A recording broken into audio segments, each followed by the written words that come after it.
aí, galera, beleza? Para honra e glória nossa Senhora Cristo, estamos hoje no dia 201 de 385 dias para honra e glória nossa Senhora Cristo. Primeiramente, eu agradeço a Deus em nome de Cristo Jesus, depois a você por chegar até aqui. Sou feliz e grato a Deus em nome de Cristo Jesus. Olha, seja muito bem-vindo. Nós estamos aqui meditando, refletindo, comendo, debruçados na lei do Senhor. Agora no ano 2026, de 1º de janeiro de 2026 até 31 de dezembro de 2026, em nome de Cristo Jesus. Estamos aqui nesse propósito, seja muito bem-vindo em nome de Cristo Jesus. E para você que já está aqui, nossa, tem sido uma maravilha, né? O Senhor é bom o tempo todo, nos ensina sua lei, sua graça, sua misericórdia. E tem sido uma bênção. E vamos continuar. Então, hoje, no caso, né, Isaías capítulo 16. E vamos lá, para honra e glória do Senhor. Aproveitando que você está aqui, se inscreve aqui para amanhã, dia 202, estarmos aqui. Continuarmos aqui e curte aqui para que você seja instrumento de Deus para levar o reino dos céus às pessoas, mais vidas, mais almas. E vamos lá, Isaías capítulo 16. Enviem cordeiros como tributo ao governante da terra, desde Selá, atravessando o deserto até o monte Sião. E aí você vê, olha, envie presentes ao governante da terra. Esse, no caso aqui, o contexto é o contexto do reinado do Messias. O contexto onde Deus ele vai julgar, e vai reinar, e vai estar cuidando de toda a terra. Como aves perdidas, lançadas fora do ninho, assim são os habitantes de Moabe, nos lugares de passagem do Arnon. E aí você vê, olha, assim como as aves foram perdidas, assim como o povo foi deixado, né? Assim também o povo do Arnon vai ser deixado. Isso é Deus ainda trazendo a lembrança do julgamento que ele vai trazer sobre os inimigos de Israel. Versículo 3. Dá conselheiros e propõe uma decisão. Torna a tua sombra como a noite, em pleno meio-dia. E esconde os fugitivos, não deixe ninguém saber onde estão os refugiados. Ou seja, vai haver refugiado, vai haver fugitivo. Guarde eles, proteja eles. Que os fugitivos moabitas habitem contigo. Sê para eles abrigo contra o destruidor. E aí você vê, ó. Lembra que o Senhor falou, olha, se seu inimigo tiver fome, dê de comer. Se seu inimigo tiver sede, dê de beber. Então, lembre-se disso. Se você puder fazer o bem, faça. Se você puder fazer o certo, faça. O opressor há de ter fim. E a destruição se acabará. E o agressor desaparecerá da terra. E aí você vê, vai chegar ao fim. O juízo de Deus vem. Deus vem julgar a terra. Deus vem trazer o renovo à terra. Então, em amor será firmado um trono. Em fidelidade, um homem se assentará nele, na tenda de Davi. O juiz que busca a justiça e se apressa em defender o que é justo. E aí você vê, olha, diferente dos reis, diferente dos juízes, diferente daqueles que governaram Israel por muito tempo e eram injustos e maus, esse que vai se assentar, ele é fiel. Esse que vai se assentar, ele é bom. Esse que vai se assentar, ó, ele vem de Davi. E esse que vai se assentar, ele vem trazendo justiça. Ele é reto. Ou seja, é o próprio Messias. Versículo 6. Ouvimos acerca da soberba de Moabe, da sua arrogância exagerada, de todo o seu orgulho e de todo o seu ódio. Mas tudo isso não vale nada. Por isso choram os moabitas. Todos choram por Moabe. Cada um se lamenta e se entristece pelos bolos de passas de Kir-Erezete. As lavouras de Esbom estão murchas, como também as videiras de Sibma. Os governantes das nações pisotearam as melhores videiras, que antes chegavam até Jazar, e estendiam-se para o deserto. Seus brotos espalhavam-se e chegavam ao mar. Por isso eu choro, como Jazar chora, por causa das videiras de Sibma. Esbom Eliale, com minhas lágrimas eu as encharco, pois não se ouve mais os gritos de alegria, por seus frutos e por suas colheitas. E aí você vê, ó, acabou os seus frutos, acabou suas colheitas, acabou. Chega! Foram-se a alegria e a exaltação dos pomares.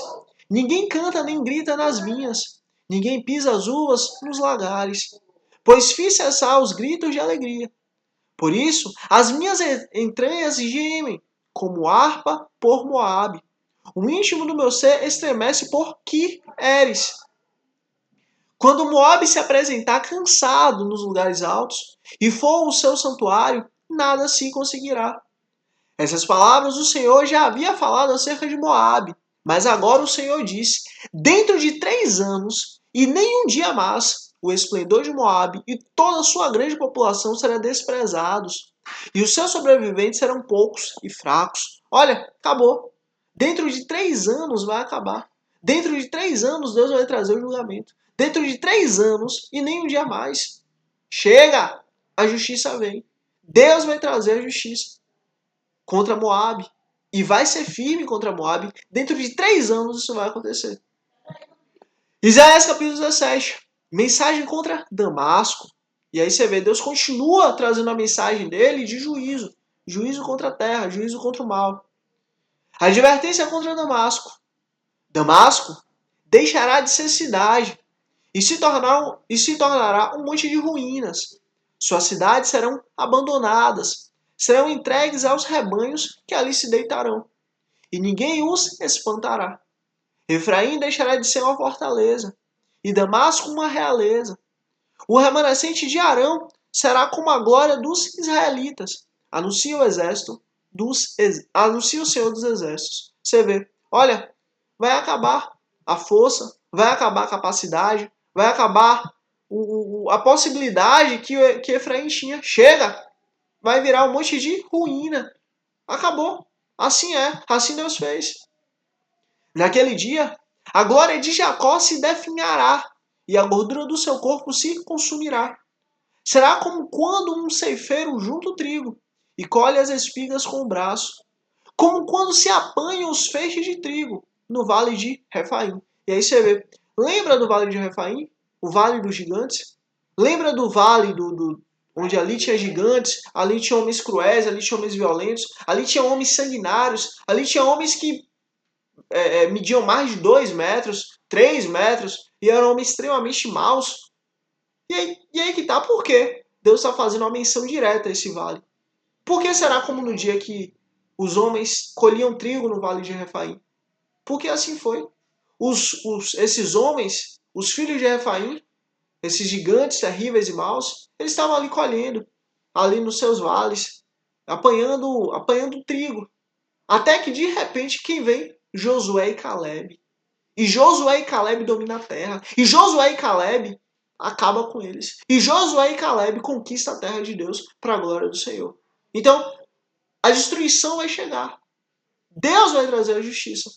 A destruição vai chegar. Deus vem. E ele vem trazendo sua justiça. E ele vem cumprindo sua promessa. E ele vem para trazer realmente a sua mão poderosa. Deus vem. Versículo 6. Contudo, restarão algumas espigas, como quando se sacode uma oliveira.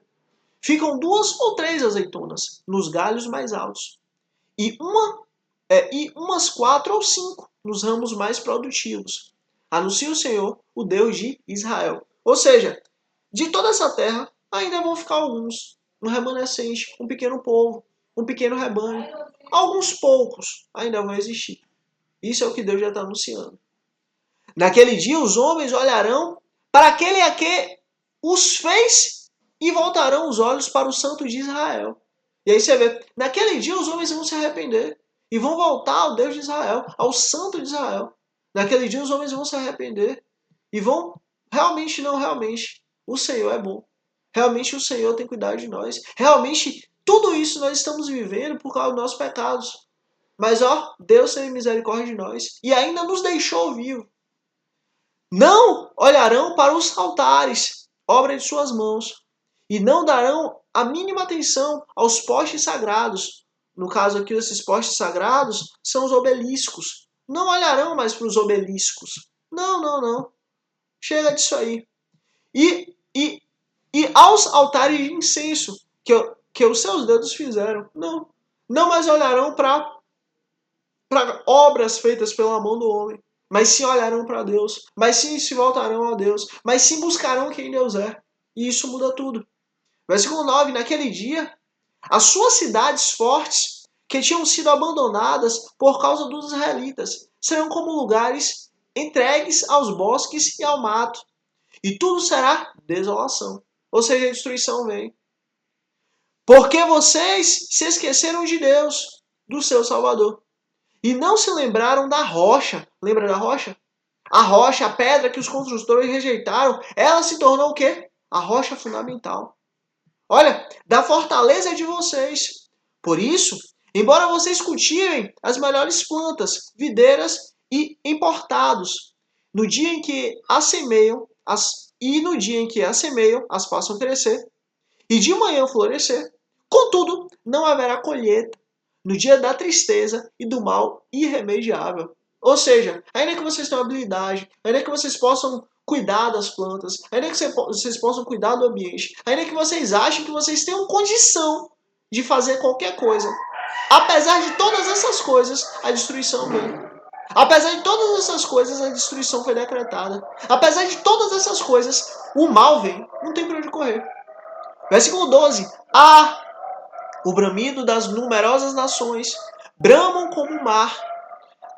O refúgio dos povos, rugem como águas impetuosas. Embora os povos rujam como ondas encapeladas, quando ele os repreende, fugirão para longe, carregados pelo vento, como palha nas colinas, como galhos arrancados pela ventania.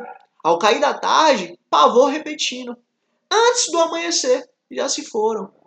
Esse é o destino que nos saqueiam. Esse é o destino dos que nos saqueiam. Essa é a parte que caberá aos que roubam. Acabou. Deus deixou claro, assim será. Não vai haver justificativa, não vai haver vida, não vai haver prosperidade, não vai haver nova vida para esse povo. Pelo contrário, não vai haver um dia de amanhã para eles. O dia de amanhã não vai chegar para eles. Por quê? Porque o Senhor está trabalhando. Por quê? Porque eles lutaram contra Deus. Por quê? Porque eles não se arrependeram. Por quê? Porque eles não buscaram quem Deus é. Então, por causa disso, o dia de amanhã para eles não vai chegar. Por causa disso, o dia de amanhã para eles não vem. Deus está deixando claro, se arrependam. E olha quantas vezes Deus falou, olha quantas vezes Deus mostrou, olha quantas vezes Deus falou, se arrependa, tenha misericórdia, volte ao seu caminho. Se arrependa, tenha misericórdia, volte. Se arrependa, tenha misericórdia, seja diferente. Quantas vezes Deus falou isso?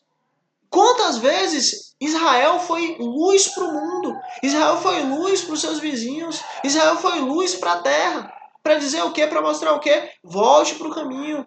E se arrependa do pecado. Se arrependa do mal. Olha, mude esse caminho. Seja diferente. Busque ser diferente. Busque a Deus. Se renda ao Senhor. Quantas vezes Deus deixou claro? Olha, eu dou o meu caminho a você. Eu mostro a minha lei a você. Te dou, pois, o caminho da bênção e o caminho da maldição. Escolha, pois, o caminho da bênção para que você viva. E não escolha o caminho da morte. O caminho da morte vai te levar para a morte. Mas escolha, pois, o caminho da bênção para que você viva. Escolha, pois, o caminho da bênção para que você viva, para que os seus filhos vivam, para que toda a sua geração viva. E quer que os inimigos de Israel fizeram? Escolheram o caminho do mal. Escolheram o caminho da perdição. Escolheram o caminho do erro. Escolheram o caminho do engano. Mas não só os inimigos de Israel, mas Israel também tinha escolhido que assim fosse. Então Deus sempre deixa claro, olha, se arrependa enquanto é possível. Volte ao caminho. Olha, volte, seja diferente. Porque a condenação vem, o juízo de Deus vem. E misericórdia por isso. E temos que pedir a Deus misericórdia. Temos que pedir ao Senhor misericórdia, porque se Deus não tiver misericórdia de nós, não vamos viver, não vamos chegar no dia de amanhã. Isaías, capítulo 18. A profecia contra a Etiópia. Ai da terra do zumbido de insetos, ao longo dos rios da Etiópia, que manda emissários pelo mar, em barcos de papiro sobre as águas. Vão ágeis mensageiros, a um povo alto e de pele macia, a um povo temido, pelos que estão de perto e pelos que estão de longe. Nação agressiva e de fala estranha, cuja terra é dividida entre rios. E olha, terra dividida entre rios. Vamos seguir esse texto aqui, mas presta atenção aqui. Terra dividida entre rios. E vamos seguir. Todos vocês, habitantes do mundo, vocês que vivem na terra, quando a bandeira foi erguida sobre os montes vocês a verão. E quando soar a trombeta, vocês a ouvirão. Assim diz o Senhor. Do lugar onde moro, ficarei olhando, quieto, com o arder do sol reluzente, como a nuvem de orvalho no calor do tempo de colheita. E aí você vê, Deus vai parar e vai ficar olhando. Deus vai parar e vai ficar admirando. Deus, quando eles levantarem as bandeiras para esse povo alto, de pele macia, quando eles levantarem as bandeiras para esse povo, Deus vai parar e contemplar. E olha, pois antes da colheita, quando a floração der lugar ao fruto e as uvas amadurecerem, ele cortará os brotos com a podadeira, tirará os ramos longos e serão todos entregues aos abutres das montanhas e aos animais selvagens. As aves se alimentarão deles e todo o verão os animais selvagens todo o inverno. Olha, você vê. Deus está deixando claro, olha, busquem Israel, busquem o Senhor. Deus ele sempre deixou claro, Israel vai ser uma bênção para todos que buscarem Israel. Em ti serão benditas todas as nações da terra. Ao invés dos vizinhos buscarem, ao invés dos vizinhos irem até os filhos de Abraão, Isaac e Jacó, buscarem a lei do Senhor, de fato, buscarem quem Deus é, não. O que é que eles fizeram? Eles foram para um povo longe, um povo distante, e lá, simplesmente, tiveram a sua destruição. Olha, nós temos que buscar a Deus. Nós precisamos buscar o Senhor. Só Deus pode nos dar a salvação. Versículo 7. Naquela ocasião, dádivas serão trazidas ao Senhor dos Exércitos, da parte de um povo alto e de pele macia, da parte de um povo temido, pelos que estão perto e pelos que estão longe, nação agressiva e de fala estranha, cuja terra é dividida por rios. As dádivas serão trazidas ao Monte Sião, ao local do nome do Senhor dos Exércitos. E aí você vê, olha, Deus vai vir, Deus vai trazer, Deus vai governar a terra. E ó, nações vão chegar até o Monte Sião para lá darem presentes a Deus, para lá entregarem dádivas, presentes, para lá entregar, honrar o nome do Senhor. Isso vai acontecer. Deus vai ter um governo de 1000 anos nessa terra. E depois desse governo de 1000 anos, vai ter a outra parte. Novos céus, nova terra, e no caso, Satanás, o inferno, a besta, o anticristo, tudo foi jogado na lagoa de fogo. Então, assim, literalmente, isso vai acontecer. Um povo de língua estranha, um povo alto, de pele macia, eles vão até Israel para dar presentes e dádivas, assim como outros povos também. Olha, nesse período, com Cristo estaremos. Nesse período, com a noiva, nós somos a noiva de Cristo, estaremos com Ele, para a glória do Senhor. E olha, isso é uma honra. Honra para Deus. E honra que Deus fez questão de nos dar também. Jesus falou, Pai, eu peço a Ti, para que onde eu esteja, os meus discípulos também estejam. Para que onde eu esteja, os meus amigos também estejam. Jesus vai estar aqui reinando em Sião, sobre toda a terra. E nós, para a honra e glória do Senhor, estaremos com Ele. Porque o Senhor, de fato, nos constituiu reis e senhores. Povo santo, nação santa, sacerdotes eleitos do Senhor. Então, literalmente, vamos viver isso para a glória de Deus. E ó, escreve aqui Sião. Escreve aqui Sião, para eu saber que chegou até o fim. Escreve aqui Sião aqui embaixo. Escreve aqui nos comentários Sião, para eu saber que chegou até o fim. Curte aqui, para que você seja instrumento de Deus para levar o reino dos céus às pessoas, mais vidas, mais almas, em nome de Cristo Jesus. Eu sou feliz e grato a Deus em nome de Cristo Jesus. Depois agradeço a você por chegar até aqui. Deus abençoe grandemente você e sua família em nome de Cristo Jesus. Se inscreve aqui para amanhã, dia 202, em nome de Jesus, estarmos aqui juntos para a honra e glória do Senhor. E é isso. Mais uma vez, eu sou feliz e grato a Deus em nome de Jesus. Depois agradeço a você por chegado até aqui. Deus abençoe grandemente você e sua família. Até amanhã, dia 202, em nome de Cristo Jesus. Amém.